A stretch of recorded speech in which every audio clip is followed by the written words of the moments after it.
આજે વડોદરા જિલ્લા પોલીસ વડાને ધારાસભ્યો વચ્ચે સંકલનની બેઠક મળી હતી, જેમાં કરજણના ધારાસભ્ય અક્ષય પટેલે પોતાના મત વિસ્તારના પ્રશ્નો અંગે રજૂઆતો કરી હતી। દર મહિનાના અંતે જિલ્લા પોલીસ વડાને ધારાસભ્યો વચ્ચે સંકલનની બેઠક મળતી હોય છે, જેમાં આજે નવનિયુક્ત જિલ્લા પોલીસ વડા સુશીલ અગ્રવાલની ઉપસ્થિતિ વચ્ચે સંકલનની પ્રથમ બેઠક મળી હતી। બેઠકમાં કરેલ રજૂઆતો સંદર્ભે કરજણના ધારાસભ્ય અક્ષય પટેલે જણાવ્યું હતું કે નવા એસપી સાથે આ પહેલી સંકલન છે। પોલીસને લઈને કોઈ જટિલ પ્રશ્નો ન હતા। જો કે કરજણ વરનામા વચ્ચે જે હાઈવે જામ થાય છે તેમાં 80% પોલીસ હાઈવે ઉપર કામગીરીમાં લાગી જાય છે, જેના કારણે પોલીસની સમય શક્તિ અન્ય કામમાં વાપરી શકાતી નથી, જેથી હાઈવે રેગ્યુલર થાય તે સંદર્ભે રજૂઆત કરી હતી। નારેશ્વર પાસે નવું પોલીસ સ્ટેશન બને તેનું નામ પણ નારેશ્વર જ રહે તેવી માંગ કરી હતી। વલણને પણ કરજણ પોલીસ મથકમાં સમાવાય જેથી લોકોને તકલીફ ન પડે તે સંદર્ભે રજૂઆત કરી હતી।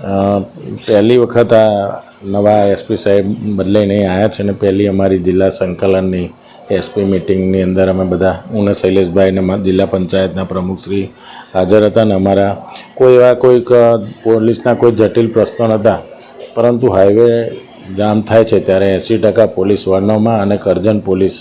હાઈવે ઉપર જે રહે છે અને એને કારણે પોલીસ બીજા કામ કરી શકતી નથી, તો એની અંદર ખાસ એની મેં કંઈ ઇન્ટરેસ્ટ લઈ અને હાઈવેને જે કંઈ કરવાનું હોય, જે કંઈ કહેવાનું હોય, કડક સૂચના આપી અને હાઈવે રેગ્યુલર ચાલુ થાય એ રીતેની અમારે વાત થઈ હતી। બીજું નારેશ્વર આઉટ પોલીસ સ્ટેશન છે, આઉટ પોલીસ સ્ટેશન અમારું ઓપી નારેશ્વર, એને જે છે એનું નામ નારેશ્વર જ રહે, કારણ કે અત્યારે પીઆઈ પોસ્ટિંગનું એક વલણ અને નારેશ્વરનું જે ચાલે છે એમાં નારેશ્વર લગભગ વલણથી લગભગ 35 કિલોમીટરનું ડિસ્ટન્સ છે, એટલે નારેશ્વર એક પોલીસે સરકારશ્રીએ પણ એની માન્ય રાખ્યું છે કે ભાઈ એની મેં ચર્ચા વિચારણા કરી અને નારેશ્વર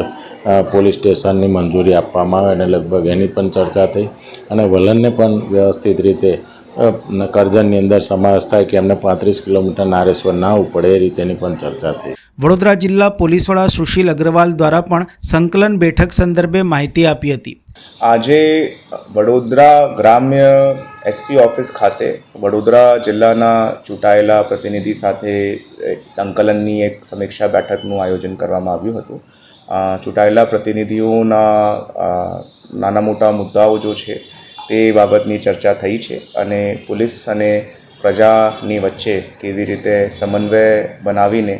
આગળ વધીને પ્રજાલક્ષી અને પરિણામલક્ષી કામગીરી થઈ શકે તે બાબતની ચર્ચાઓ પણ થઈ છે।